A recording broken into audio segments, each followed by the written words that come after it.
Bonjour, je suis Laurent Servoni et je dirige les activités recherche et innovation pour le groupe Talent. La charte pour l'intelligence artificielle inclusive est un document qui a été proposé sous le patronage du secrétariat d'État au numérique et qui vise à s'assurer que dans l'ensemble de la chaîne de valeur de la mise en place de solutions d'intelligence artificielle, on prend toutes les mesures pour minimiser les biais qui existent nécessairement dans tout système informatique, mais encore plus en intelligence artificielle où il y a des données qui peuvent avoir été issues de différentes plateformes. Et donc il s'agit là de s'assurer que les données, leur traitement, leur mise en œuvre et leur utilisation minimisent tous les risques de biais que l'on peut rencontrer.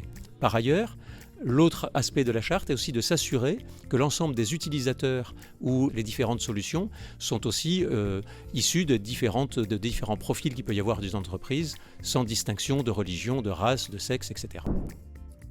Talent a signé cette charte tout simplement parce que ça fait partie de ses valeurs et des méthodes de travail que l'on utilise au sein de nos équipes.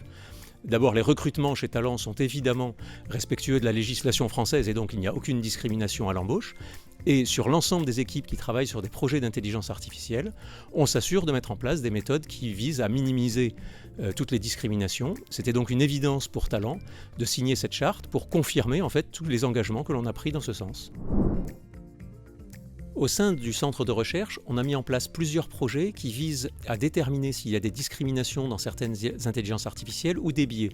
Et par exemple, on a publié des articles qui montrent qu'il peut y avoir des traitements politiques de certaines questions dans les intelligences artificielles.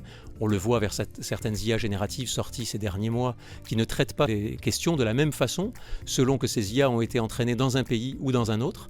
On a aussi vérifié que les IA, par exemple génératrices d'images, ne généraient pas des photos ou des images qui incluaient des biais et on s'aperçoit qu'effectivement, selon les données d'entraînement, la requête que l'on peut poser va obtenir des images qui sont différentes évidemment selon les pays où elles ont été entraînées ou selon les profils de données qui ont pu servir à la constitution des corpus d'entraînement.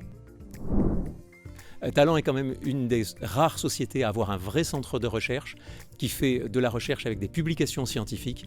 Donc rejoignez Talent, vous verrez, on y fait des choses qu'on trouve nulle part ailleurs.